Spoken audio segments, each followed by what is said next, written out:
Social media ہے کہ پر پہنچے گا انشاءاللہ۔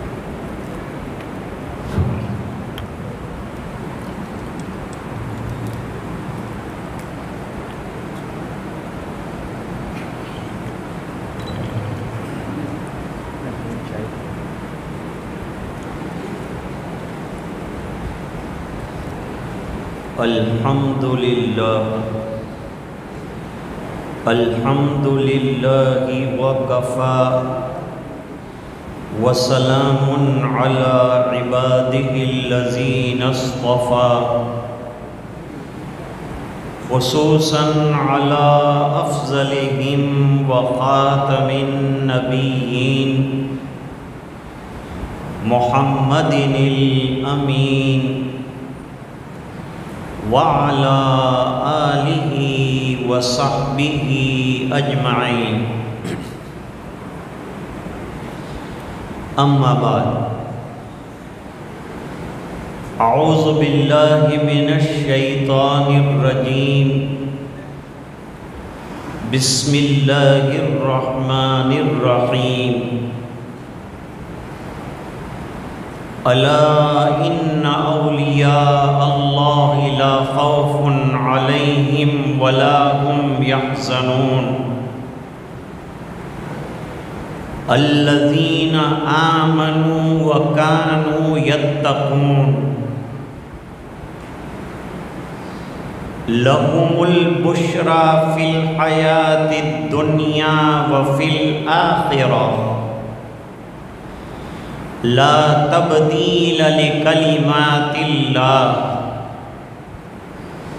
ذالک هو الفوز العظیم، صدق اللہ العظیم۔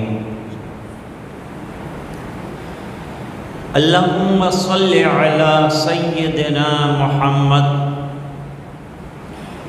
وعلی آل سیدنا محمد وبارک وسلم۔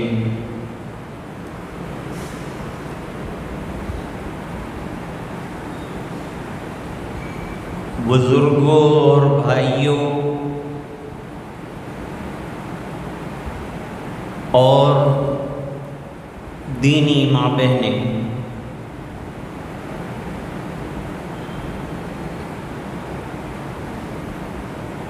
ہمارا شہر سورت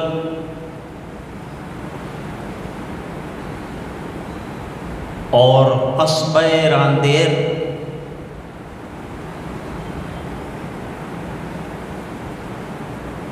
یہ علمی بستیاں ہیں۔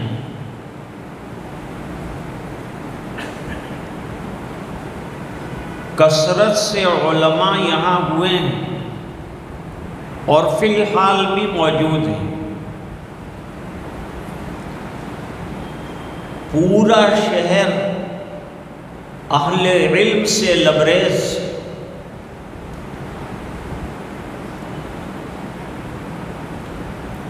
دوسری طرف یہ اللہ والوں کی بستیاں ہیں۔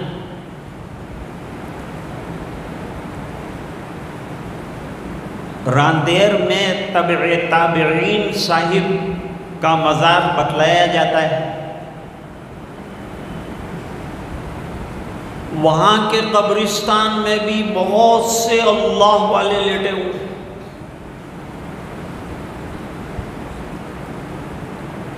وہاں راندیر میں ایک خانقاہ جیسے شہر میں ادروس میں خانقاہ،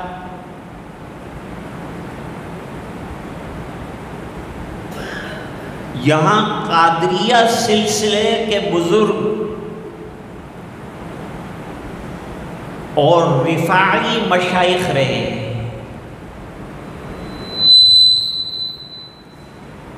انہوں نے وہاں راندیر میں بڑا کام کیا ہے۔ جو خانقاہ ہے اس سے اندازہ ہوتا ہے کہ کسی زمانے میں مشائخ جو اصلاح کا کام کرتے تھے، اللہ والے جو اصلاح کا کام کرتے تھے، وہ خانقاہ میں ہوتا ہوگا، کمرے بنے ہوئے ہیں، جگہ بنی ہوئی ہے، اور یہ بزرگان دین بہت دور سے آئے تھے دین کی محنت لے کر۔ ولی کا کام ہے دین کی محنت۔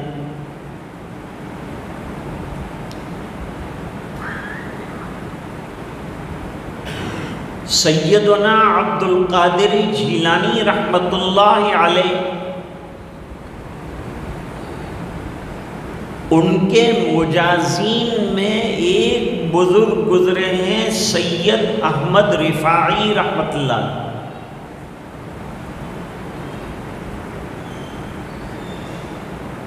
ان کی کشف و کرامات مشہور ہیں، اور وہ سادات گھرانے سے تعلق رکھتے ہیں، آگے جا کر غوث پاک سے ان کا تعلق۔ انہی کے قبیلے کے لوگوں کو یہاں آنا ہوا۔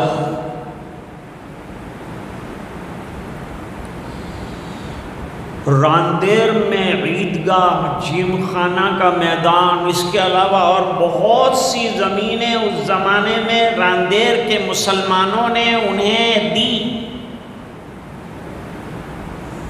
اور آج ان کی علامات اور نشانیاں بفضلہ تعالی موجود ہیں۔ ان کی اولاد بھی ابھی ہے، لیکن جیسا کام شیخ کر کے گئے ایسا نہیں کر رہے۔ ان کا تو کام تھا کہ وہ اصلاحی اور رفاہی کام کرتے، اللہ کے بندوں کو اللہ کی طرف بلاتے، اللہ کے دین کی دعوت دیتے۔ ان کے بزرگوں نے اور مشائخ نے یہی کام کیا۔ آج صورت میں جو دینی چلت پھرت اور علمی چہل پہل نظر آتی ہے، یہ سب یہ بزرگوں کی محنت کا نتیجہ ہے۔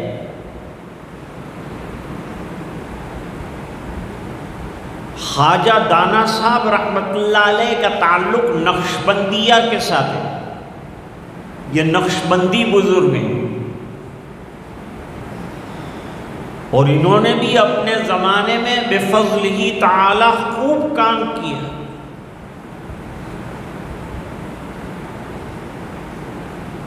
تو آج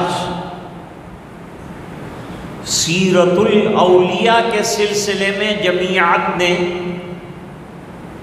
ہم لوگوں کو یاد کیا ہے۔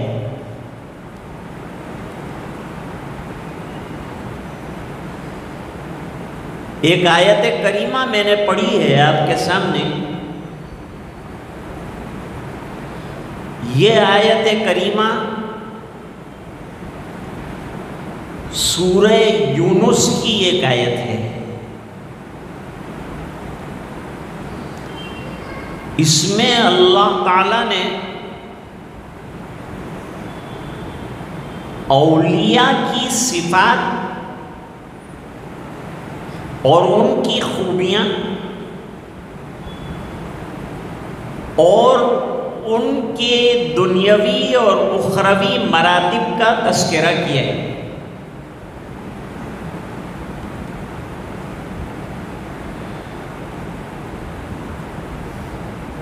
عام طور پر ہم کہتے ہیں یہ بڑے ولی ہیں، وہ بڑے ولی ہیں۔ ولی کا کیا مطلب؟ ابھی حضرت مفتی صاحب بیان کرنے ہی جا رہے تھے کہ میں آ گیا اور ان کا موضوع میں نے لے لیا۔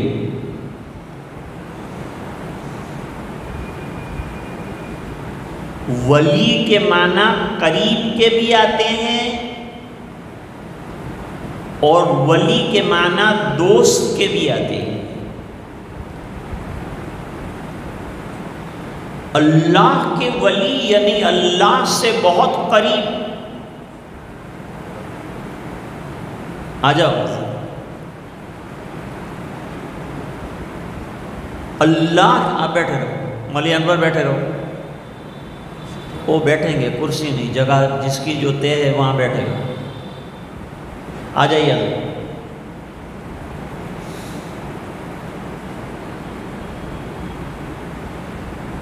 تو ولی کے معنی نزدیک، ولی کے معنی قریب، اور اللہ کا ولی کا مطلب یہ ہے کہ اللہ کے قریب، اللہ کے نزدیک ہونے والا۔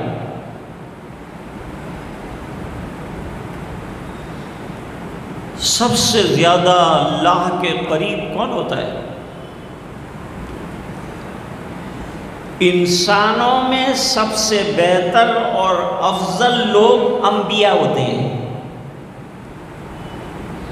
انبیاء کرام کا مقام نہایت عالی شان ہوتا ہے۔ جو نبی ہے وہ سب سے بڑا ولی ہے۔ اولیاء کا آغاز وہاں سے کیجیے۔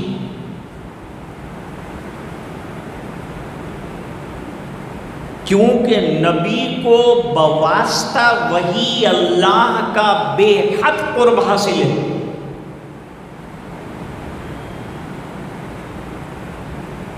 پھر نبی سے جن لوگوں نے فیض پایا وہ صحابہ کرام بھی بڑے بڑے اولیاء ہیں۔ تو ہر نبی کا ولی ہونا ضروری ہے، ہر صحابی کا ولی ہونا ضروری ہے۔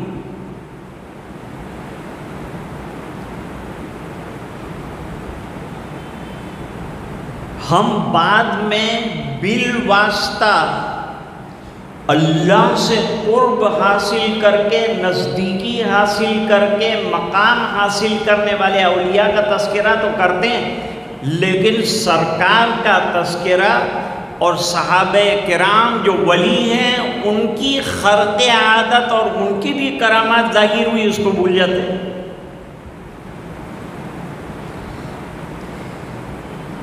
ایک واقعہ سناؤں صدیق اکبر رضی اللہ تعالیٰ عنہ کی کرامت کی۔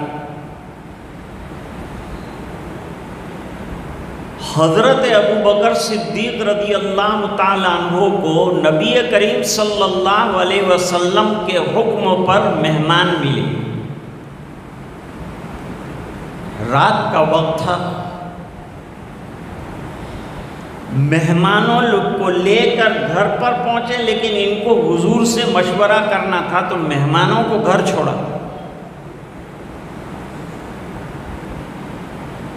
اور مہمانوں کو گھر چھوڑنے کے بعد پھر خود حضور پاک صلی اللہ علیہ وسلم کی خدمت میں مشورے کے لیے آئے۔ یاد رکھیے نبوت کے بعد مقام صدیقیت ہے۔ صدیق تصدیق کرتا ہے نبی کی، اور مقام اس کا جو ہوتا ہے اس کو بلند کرتا ہے۔ حضرت صدیق اکبر رضی اللہ تعالی عنہ پر صدیقیت ختم نہیں ہوئی، جمع لگا سیغل صدیقین، ہر زمانے میں صدیقین رہے ہیں، ہر زمانے میں سچے رہے ہیں۔ اور نبی کے اوصاف میں ایک وصف صدیق ہے۔ ہر نبی نہایت پاکیزہ اور نہایت سچا ہوتا ہے اور انتہائی امانت دار ہوتا ہے۔ دنیا کے جتنے اولیاء ہیں ان تمام کے اندر یہ دونوں خوبیاں پائی جائیں گی۔ حضرت ابو بکر رضی اللہ تعالیٰ عنہ نے گھر والوں کو کہا کہ آپ لوگ کھانا پکائیے اور مہمانوں کو کھلائیے، میں ذرا حضور سے مل کے آؤں۔ کھانا تیار ہو گیا، مہمانوں کو کھانے کے لیے بلایا گیا، لیکن انہوں نے انکار کیا کہ جب تک میزبان ہمارے نہیں آئیں گے وہاں تک ہم نہیں کھائیں گے۔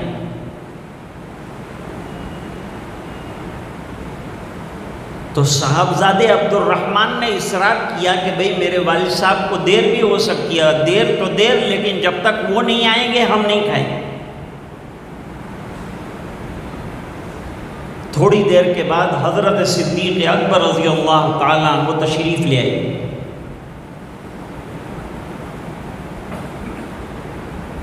پوچھا کہ مہمانوں نے کھانا کھایا؟ جواب دیا کہ نہیں کھایا۔ تو گھر والوں پر غصے ہوئے۔ گھر والوں نے مہمانوں کا حوالہ دیا کہ انہوں نے نہیں کھایا، ہم تو کہہ رہے تھے۔ مہمانوں کو پوچھا تو انہوں نے کہا آپ نہیں تھے اس بنا پر نہیں کھائے۔ حضرت ابو بکر رضی اللہ تعالیٰ عنہ نے قسم کھا لی کہ جاؤ میں نہیں کھاؤں۔ بہت سمجھایا منایا تو دسترخوان لگایا گیا، کھانا کھلایا گیا۔ اب کھانے کا عالم یہ ہے کہ جہاں سے ایک لقمہ اٹھاتے ہیں وہاں 3 لقمے مزید پیدا ہوتے ہیں۔ یہ حضرت ابو بکر رضی اللہ تعالیٰ عنہ کی کرامت ہے۔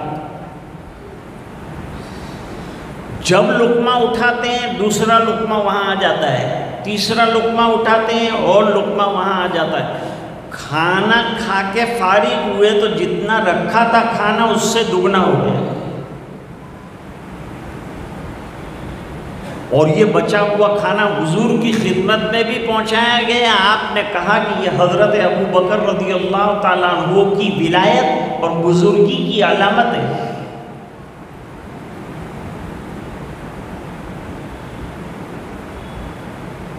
مشائخ کے یہاں کھانوں کے اندر اضافہ ہونے کے واقعات ہیں۔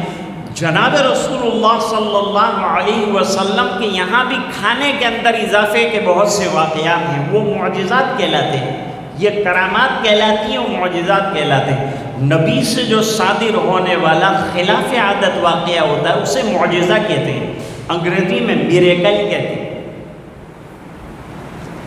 اور اس کے بعد لوگوں سے خلاف عادت چیزیں ظاہر ہوئی، حالانکہ خلاف عادت جو چیزیں ہیں وہ چاہتے بھی نہیں اللہ والے، جب بھی ظاہر ہو جاتی ہیں ان کی ولایت کی وجہ سے، ان کی بزرگی کی وجہ سے، ان کے تقوی کی وجہ سے، ان کی دینداری کی وجہ سے، ان کی اتباع سنت کی وجہ سے اللہ تعالیٰ خوش ہو کر ان کے ہاتھ پر ایسی چیزیں ظاہر فرماتا۔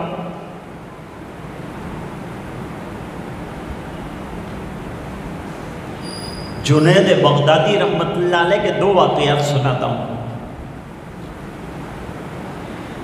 اللہ کے ولی کی صفتوں میں 2 باتیں بیان فرمائیں۔ نمبر 1 کہ وہ ایمان کامل رکھتے ہیں، ان کا ایمان بڑا مضبوط اور بڑا مستحکم ہوتا ہے۔ اس میں سب سے زیادہ نبی کا ایمان مضبوط اور مستحکم ہوتا ہے، پھر صحابہ کا، پھر تابعین کا، پھر تبع تابعین کا، پھر اہل اللہ۔ اور ایک بات اور یاد رکھیں، اللہ تعالیٰ کے یہاں اعمال کے قبول ہونے کی شرائط میں سے پہلی شرط یہ ہے کہ عمل کرنے والا مومن ہو۔ من عمل صالحا من ذکر او انثى وهو مؤمن فلنحيينه حیاتا طیبا۔ عمل صالح کرنے والا کوئی مرد ہو کہ کوئی عورت ہو، جیسے رابعہ بصری رحمت اللہ علیہ بہت بڑی ولیہ ہیں،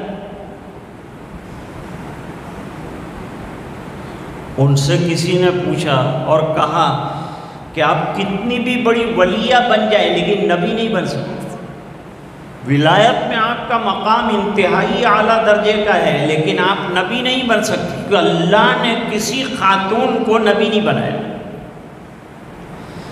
دنیا میں جتنے انبیاء کرام بھیجے ہیں وہ رجال بھیجے ہیں، مرد بھیجے ہیں، کیونکہ عورتوں میں نزاکت ہوتی ہے اور بہت سے حجابات ہوتے ہیں، اس وجہ سے جو کام مرد جس شان کے ساتھ کر سکتا ہے عورت نہیں کر سکتی۔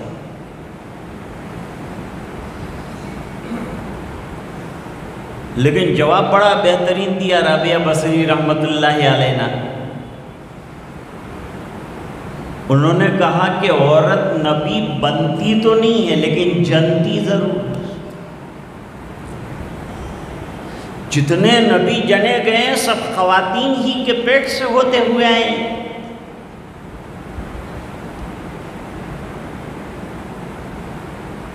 تو میں وہ واقعہ ذکر کر رہا تھا کہ ایمان کمال درجے کا ہوتا ہے صحابہ کرام کا، اور سب سے اعلیٰ درجے کا ایمان ہوتا ہے نبی کا. اور دنیا کی رنگ رلیاں، دنیا کی چیزوں سے انہیں کچھ لینا دینا نہیں ہوتا. آپ نے دیکھا ہوگا بہت سے پہاڑوں پر چلے بنے ہوئے اور اللہ والوں کے مزارات ہیں، اور بہت سے سمندر کے کناروں پر جو ہے قبریں بنی ہوئی ہیں اور اللہ والوں کے مزارات ہیں. یہ کیا ہے؟ یہ وہ لوگ ہیں جنہوں نے حدیث پر عمل کیا ہے. حدیث میں کیا فرمایا؟ فرمایا کہ فتنوں کا ایک زمانہ ایسا آنے والا ہے کہ تمہارے لیے بہتر ہوگا کہ تم جو ہے وہ چند بکریاں لے کر کسی پہاڑ کی چوٹی پر چلے جاؤ جہاں پانی برسنے کے امکانات ہوں، اور وہاں اللہ اللہ کر کے اپنے ایمان کی حفاظت کے لیے، فتنوں سے بچنے کے لیے وہاں قائم رہو، قیام کرو.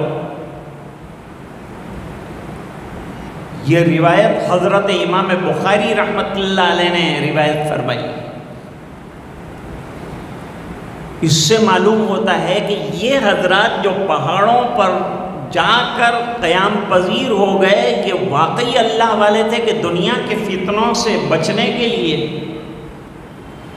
انہوں نے کونا پکڑ لیا اور بالکل خلوت گزینی اختیار کر لی اور اپنی عبادتوں میں مگن رہے اور دنیا سے کوئی لینا دینا نہ رہا.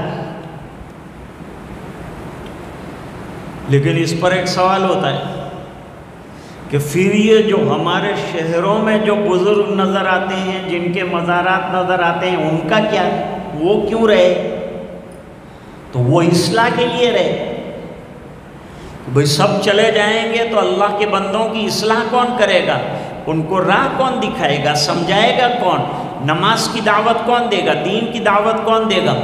تو یہ دین کی دعوت دینے کے لیے حالات کے بیچ میں رہے اور جم کر انہوں نے کام کیا، اور الحمدللہ شہروں کے شہر انہوں نے ایمان والے بنا دی.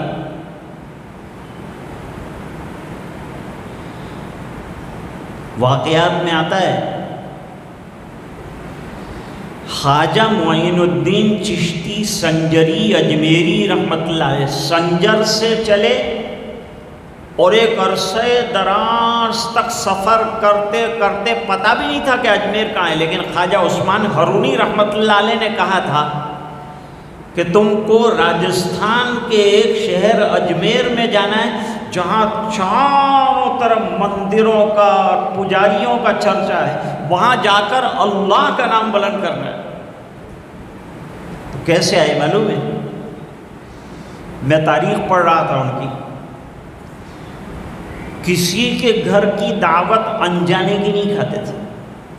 سفر میں نکلے تو شکار کے ذریعے سے اپنا کھانا پورا کرتے تھے، شکار کرتے تھے اور کھاتے تھے، اور یہ حلال رزق کھاتے کھاتے جو ہے اجمیر پہنچے. پاس کچھ بھی نہیں تھا، بالکل خالی ہاتھ تھے. خواجہ عثمان ہرونی رحمت اللہ علیہ کو خواب میں حضور نے فرمایا کہ اپنے مجاز معین الدین کو اجمیر بھیج دیجیے. تو سرکار کے حکم پر آئے ہیں. ایسے ہی دوسرے مشائخ جو آئے ہیں وہ بزرگوں کے اشاروں پر آئے ہیں، نبی کے اشاروں پر آئے ہیں، اور انہوں نے اپنے وطن کو چھوڑ کر بڑی جو ہے جاں فشانی کے ساتھ شہروں میں محنت کر کے بالکل اجنبیت کے ماحول میں دین کو پھیلے. خواجہ معین الدین چشتی رحمت اللہ علیہ ایک مرتبہ اپنے ایک مرید سے ملاقات کے لیے دہلی گئے. وہ زمانہ بڑی سچی طلب کا تھا. لوگ اللہ والوں کی طلب میں رہتے تھے کہ کوئی اللہ والا ملے، اللہ کا قرب رکھنے والا ملے. اللہ کے ولی کا کیا مطلب؟ اللہ کے قرب رکھنے والا. قرب کیسے ملے گا؟ ایمان سے ملے گا، تقوی سے ملے گا. ذکر کی کثرت سے ملے گا، اعمال اور طاعات کی کثرت سے ولایت نصیب ہوتی ہے۔ اور یہ جو ہم مشائخ کی تاریخ پڑھتے ہیں اس میں یہی ملتا ہے، کوئی کثرت سے روزہ رکھتے رہے، کوئی کثرت سے ذکر کرتے رہے، کوئی کثرت سے عبادت کرتے رہے۔ خواجہ نظام الدین اولیاء رحمۃ اللہ علیہ بہت روزے رکھتے تھے، اور روزہ ان کے لیے ایسا ہو گیا تھا جیسے کہ افطار۔ تو ان سے پوچھا گیا کہ حضرت آپ روزہ اتنی آسانی سے گرمی کے موسم میں بھی رکھ لیتے ہیں، آپ کے اوپر کوئی جو ہے بوجھ نہیں پڑتا؟ تو حضرت نے جواب دیا کہ بچپن میں میرے والد کا انتقال ہو گیا۔ اکثر مشائخ اور اولیاء جو ہیں ان کے والد بچپن ہی کے اندر چل بسے، جیسے غوث اعظم رحمۃ اللہ علیہ کے والد موسیٰ جنگی دوست ان کے بچپن ہی کے اندر دنیا سے چلے گئے، اور ماں سیدہ نے بڑی محنت کر کے، پرورش کر کے، تربیت کر کے ولی بنایا بچپن کے اندر غوث اعظم۔ تربیت بہت ضروری ہے، ماں باپ کی تربیت انتہائی ضروری ہے۔ تو خواجہ معین الدین چشتی سنجری اجمیری رحمۃ اللہ علیہ اپنے مرید سے ملاقات کے لیے نکلے۔ لوگوں کو پتہ چلا، حالانکہ وہ تار ٹیلی فون کا زمانہ تھا، لیکن باتوں سے باتیں چلتی ہے، لوگوں کو پتہ چلتا گیا۔ ویسے ویسے لوگ جمع ہوتے گئے، اور حضرت کے ہاتھ پر سب نے آ کے توبہ کی کہ اللہ حضرت ہم آپ کے ہاتھ پر گناہوں سے توبہ کرتے ہیں، معافی مانگتے ہیں، اب انشاءاللہ نیکیوں والی، نمازوں والی، دینداری والی زندگی گزاریں گے۔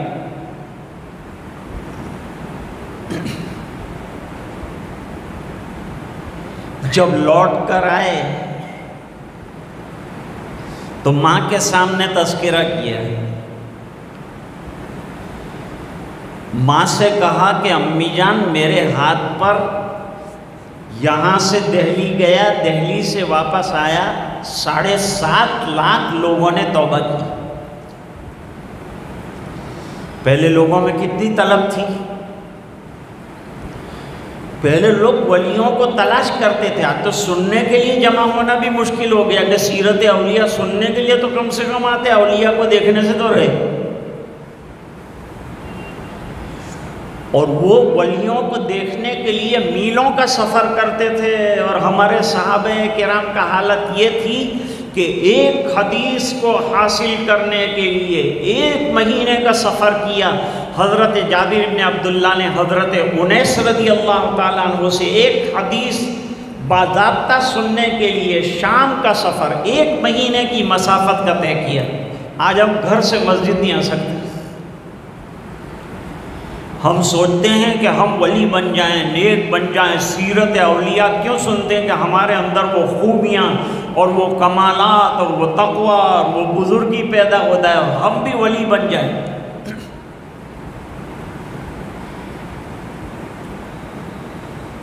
ابھی پچھلے دنوں ہمارے ایک بہت بڑے ولی کامل اور محدث اعظم ہندوستان کے دارالعلوم دیوبند کے شیخ الحدیث مفتی سعید احمد صاحب پالنپوری رحمۃ اللہ علیہ، وہ دنیا سے تشریف لے گئے۔ وہ کینیڈا میں تھے، تو کینیڈا میں ان سے ایک بے تکلف آدمی نے سوال کیا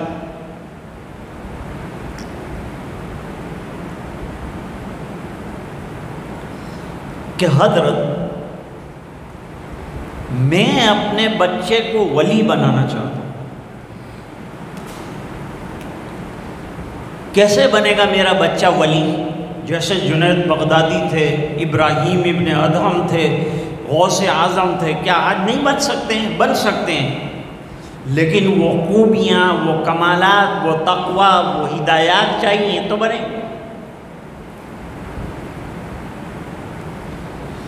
حضرت نے فرمایا کہ ولی بننے کے لیے کہ تیرا بیٹا ولی بن جائے کوئی مشینیں نہیں بنی ہیں، بلکہ قاعدہ یہ ہے کہ اگر تو چاہتا ہے کہ تیرا بیٹا ولی بنے اور نیک بنے گا تو ولی بنے گا، تجھے پہلے نیک بننا پڑے گا۔ اب مائیں کس قدر نیک تھی اس کا اندازہ لگائے تو پھر ایسے ولی نہیں پیدا ہوں گے تو کیسے لوگ پیدا ہوں گے؟ آج مائیں ٹی وی دیکھ رہی ہیں، موبائل پر سیریلیں دیکھ رہی ہیں، بری چیزیں دیکھ رہی ہیں، ناچنا سیکھ رہی ہیں، تو بتائیے کہ ان کے پیٹ سے ولی کیسے پیدا ہوگا؟ خواجہ صاحب کی والدہ نے کہا 7.5 لاکھ لوگوں نے تیرے ہاتھ پر بیٹا توبہ کی، بہت اچھی بات ہے، اللہ نے تجھے مقبولیت دی ہے، قبولیت دی ہے، شرف قبولیت سے نوازا۔ اللہ والے تو بیٹھ جاتے ہیں، چٹائی ہے ان کے پاس ٹوٹی ہوئی پھوٹی ہوئی، کچھ نہیں ہے ان کے پاس، لیکن پھر بھی پروانہ وار جیسے شمع کے پاس پروانے آتے ہیں، اس طرح اللہ والوں کے پاس لوگ پہنچ جاتے ہیں، ان کی دینداری سے فائدہ اٹھاتے ہیں۔ اور اصل میں اللہ والوں سے فائدہ یہی اٹھانا چاہیے کہ ان کے اندر دینداری۔ ولی کون ہے؟ جس کو دیکھے تو اللہ یاد آ جائے، وہ ولی۔ جس کی دیکھنے کے ساتھ اور جس کی یاد کے ساتھ اللہ کی یاد آئے وہ اللہ کا ولی ہے۔ وہ جو تقوی کے اعلیٰ معیار پر ہے وہ اللہ کا ولی ہے۔ جو ایمان کامل رکھتا ہے اور اعمال کا دوام کرتا ہے وہ ولی۔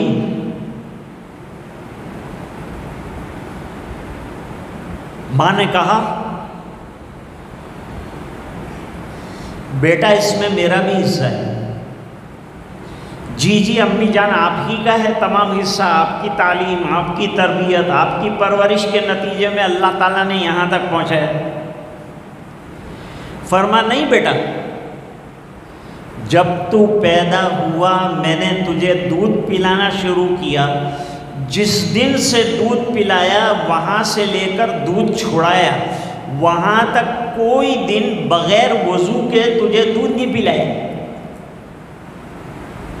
اب جب ماں ایسی زبردست متقیہ ہوگی، اللہ والی ہوگی، وضو کا اتنا خیال کرنے والی ہوگی، اور وضو پر مجھے بات یاد آ گئی، میرے والد صاحب رحمت اللہ علیہ 18 گھنٹے تک باوضو رہتے تھے، اور ان کی وضو کی تاریخ یہ ہے کہ صبح میں جب جاتے وضو بنا کر مدرسے جاتے 7 بجے، اور 11 بجے لوٹ کر آتے تھے، استنجا سے فارغ ہو کے فوراً وضو بنا لیتے تھے، 2 رکعت ادا فرماتے تھے، پھر کھانا تناول فرماتے تھے، آرام کرنے کے بعد پھر دوبارہ تازہ دم ہو کر وضو بنا رہتے تھے، پورا دن باوضو رہتے تھے۔ اب حدیث سنو، سب چیزیں ساتھ چلیں گی۔ حضور پاک صلی اللہ علیہ وسلم نے حضرت بلال حبشی رضی اللہ تعالیٰ عنہ سے پوچھا کہ جنت میں جب میں چلا اور گیا تو میں نے دیکھا کہ تیرے چپلوں کے گھسٹنے کی آواز مجھ سے آگے آگے آ رہی ہے،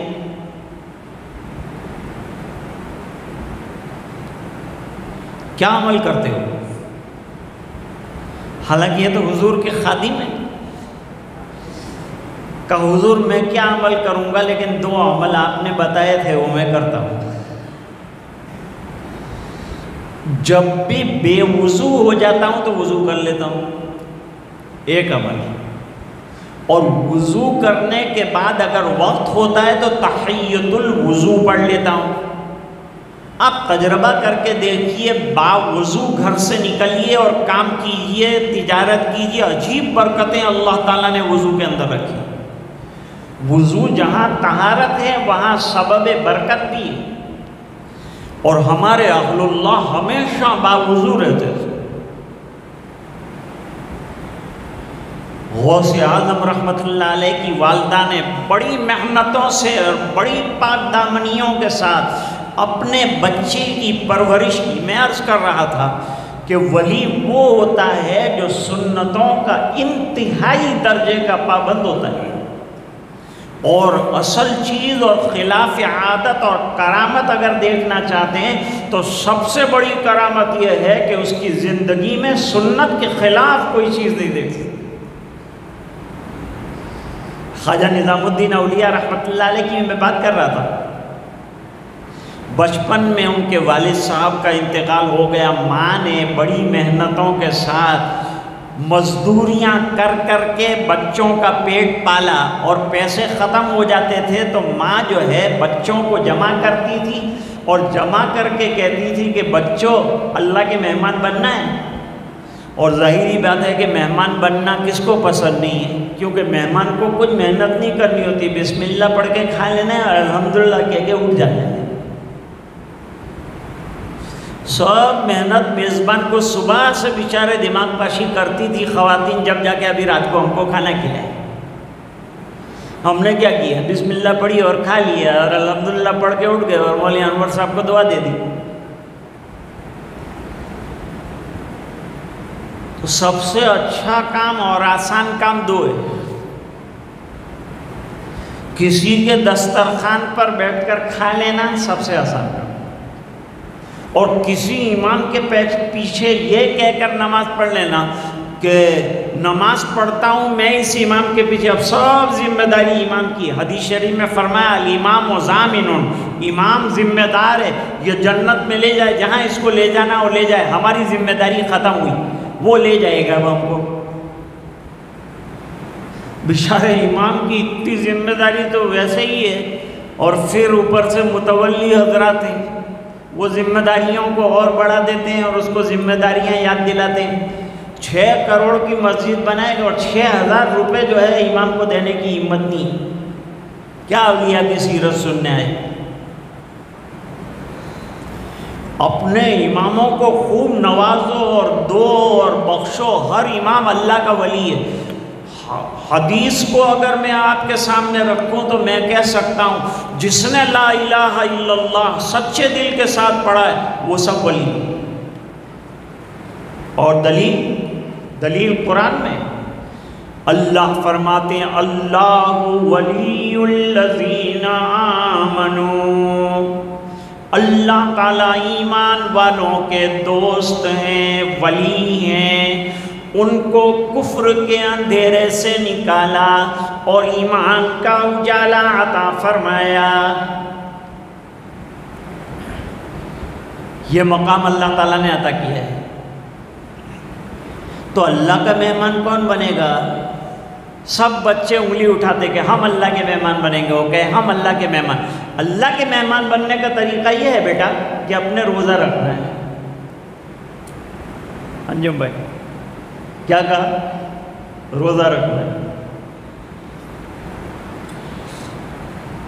بچے روزہ رکھتے رکھتے رکھتے عادی ہو گئے، بچپن سے روزے کے عادی ہو گئے.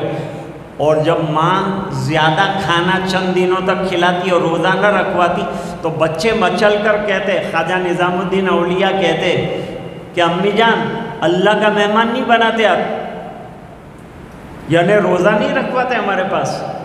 وہ بچپن کے زمانے سے روزہ رکھتے رکھتے آج الحمدللہ میں بزرگی کی اور بڑھاپے کی عمر کو پہنچا ہوں، لیکن بفضلہ تعالی آج بھی روزہ بہت آسانی کے ساتھ رکھتا ہوں. تو جو کثرت سے طاعت کرتا ہے اللہ تعالیٰ خود بخود اس کو ولایت کے درجات عطا فرماتے ہیں، نزدیکیاں عطا فرماتے ہیں. غوث، قطب، ابدال، یہ سب غوث اعظم یہ درجہ ہے. جنید بغدادی رحمت اللہ علیہ بہت بڑے بزرگوں میں سے. اب آدمی اللہ والا بنتا ہے تو اپنے آپ کو مٹانے سے بنتا ہے. بے نفسی چاہیے، اپنے آپ کو مٹا کے خاک کر دینا پڑتا ہے. مشہور ہونے کے بجائے اور چھپنے کے بجائے چھپنے کا مزاج بنانا پڑتا ہے.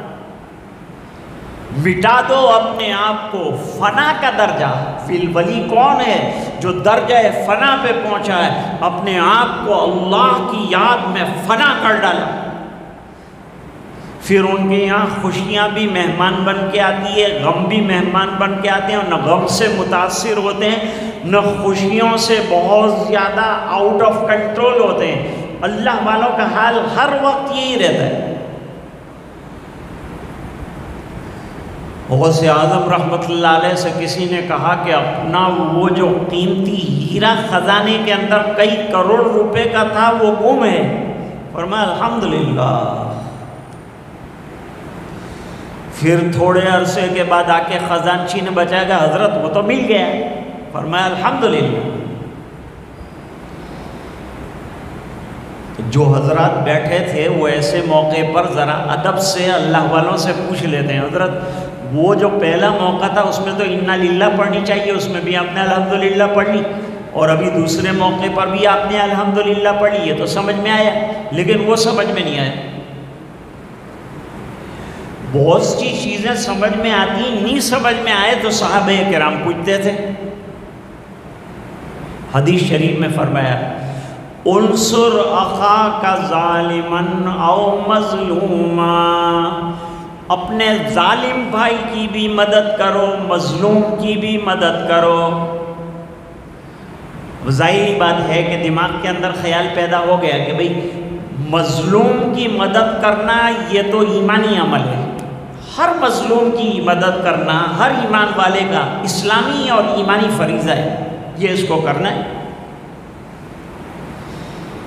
لیکن ظالم کی مدد کر، ظالم ظلم کر رہا ہے تو اس کی کیسے مدد کریں گے؟ ارے اللہ نے آقا کو یہ مسائل حل کرنے کے لیے تو بھیجا ہے۔ حضور پاک صلی اللہ علیہ وسلم نے فرمایا ظالم کو ظلم سے روکنا یہ ظالم کی مدد ہے۔ تو سمجھ میں نہ آئے تو بات پوچھنی چاہیے۔ غوث اعظم رحمۃ اللہ علیہ سے پوچھا کہ ہیرا گم ہوا تو آپ نے الحمدللہ پڑھا، ہیرا ملا تو آپ نے الحمدللہ پڑھا، یہ الحمدللہ کس پر پڑھا؟ فرمایا نہ ہیرے کے آنے پر پڑھا نہ جانے پر پڑھا، بلکہ جب ہیرا جانے کی خبر آئی تو میں نے دل پر غور کیا کہ میرے ایمان پر اور اللہ تعالیٰ کے ساتھ جو مجھے محبت ہے اس میں تو کوئی کمی نہیں آئی ہیرے کے جانے کی وجہ سے۔ میں نے دیکھا میرے ایمان پر کوئی اثر نہیں پڑا، میں نے تو اس پر الحمدللہ کہا، الحمد میں اس پر بولا ہوں۔ اور جب ہیرا آ گیا اور دل بہت خوش ہونے لگا تو پھر میں نے دل کی حالت پر غور کیا کہ میرے ایمان پر کوئی اثر تو نہیں پڑا، حد سے باہر تو نہیں نکلا۔ پھر میں نے دیکھا کہ الحمدللہ دل اپنے ایمانی اصلی تقوی والے حال پر ہے، اس پر میں نے کہا الحمدللہ۔ تو جنید بغدادی رحمت اللہ علیہ ایک مرتبہ کسی مسجد میں گئے، بہت تھکے تھے، ہارے تھے، چلے تھے، ابھی نظارت کے پاس گاڑیاں بھی تو تھی نہیں، پھٹا ٹوٹا حال، پھٹی ہوئی گودڑی، پھٹا ہوا لباس۔ صوفی کو صوفی اس لیے کہتے ہیں کہ بیچارے نے صوف کے کپڑے پہن رکھے ہیں، گرم کپڑے گرمی کی موسم میں پہن رکھے ہیں، اسے کپڑوں سے کوئی لینا دینا نہیں، وہ تو اپنی جان، اپنی روح، اپنا ایمان، اپنا تقوی بنانے کی فکر میں لگا ہوا ہے۔ دنیا والے کیا کہتے ہیں اس کی ان کو کوئی پرواہ نہیں ہو۔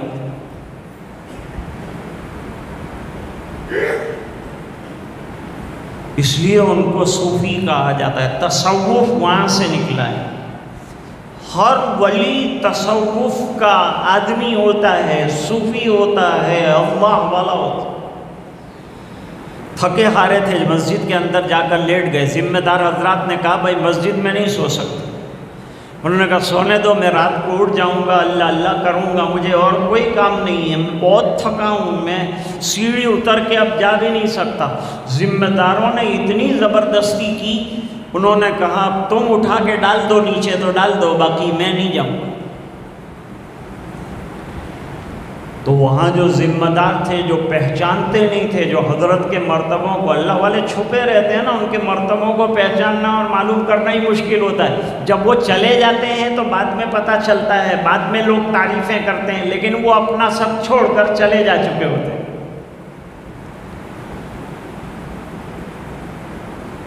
انہوں نے ان کو دونوں ہاتھ اور پیر پر سے پکڑا اور سیڑھی کے پاس لائے اور وہاں سے دھکا دیا. سیڑھی پر سے گرتے گرتے لڑکتے لڑکتے نیچے آئے تو اللہ تعالیٰ نے غیب سے دل کے اوپر بات ڈالی کہ اے جنید، تم محنت کرتے، مجاہدے کرتے تو وہ درجے ولایت کے نہ ملتے جو ایک سیڑھی سے دوسری زینے پر گرتے ہوئے ہم نے تم کو دے دیے، وہ مرتبہ نہ ملتا. تو ظاہر میں تو تم کو سیڑھی سے گرایا ہے، لیکن اللہ نے تمہیں مرتبہ ولایت میں اٹھا دیا ہے، اونچا مقام تمہیں عطا کیا ہے. انہی جنید بغدادی رحمت اللہ علیہ کے پاس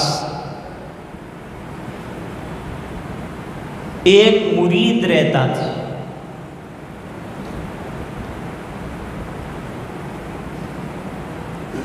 وہ مرید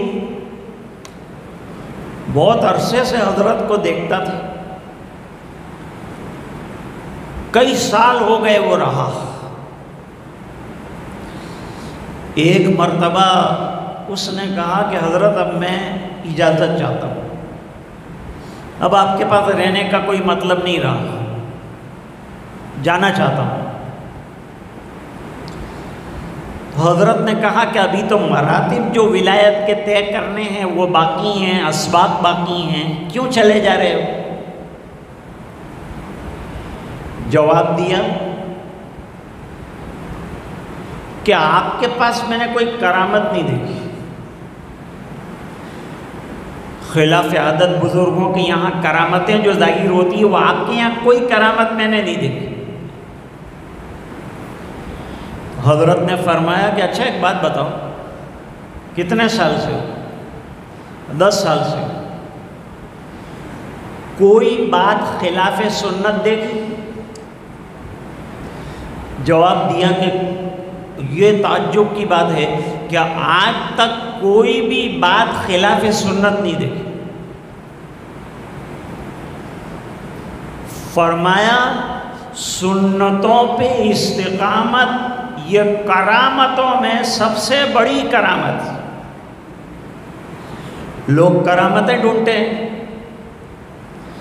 دنیا میں بعض اللہ والے ایسے گزرے ہیں کہ جن کے ہاتھوں پر کسی قسم کی کوئی کرامت ظاہر نہیں ہوئی، لیکن اس کے باوجود انہیں اللہ والوں میں شمار کیا گیا اور اللہ تعالیٰ کے یہاں ان کا نہایت عالی شان مقام رہا.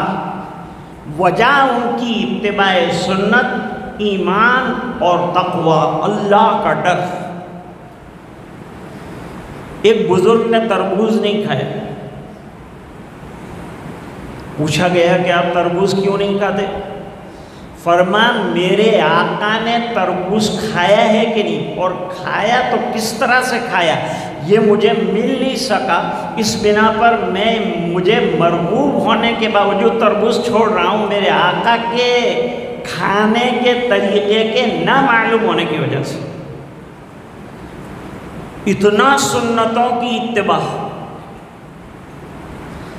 ایک بزرگ فرماتے ہیں احادیث جو ہم لوگ پڑھتے ہیں نا اس لیے پڑھتے ہیں کہ حدیث میں جو سنتیں حضور کی بیان کی ہے عملی طور پر، وہ تمام سنتوں کو زندگیوں کے اندر اتارا جائے. جتنی زندگی میں سنتیں آئیں گی اتنا دین آئے گا، جتنا دین آئے گا اتنی ولایت کے قریب اللہ تعالیٰ پہنچا دے گا. آدمی اللہ کے قریب کیسے پہنچتا ہے؟ ایک حدیث قدسی ہے، حضرت ابو ہریرہ رضی اللہ تعالیٰ عنہ سے مروی ہے. نبی کریم صلی اللہ علیہ وسلم نے فرمایا کہ سب سے زیادہ قریب آدمی اللہ تعالیٰ کے فرض نمازوں کے ذریعے سے ہوتا ہے. ولی کے معنی قریب، نزدیک. اللہ کے نزدیک جانا چاہتے ہیں تو پہلے 5 گانا نمازوں کی پابندی کر لیجئے، قرب حاصل ہوا. اب یہ قرب کو بڑھانا آپ کے ہاتھ میں ہے.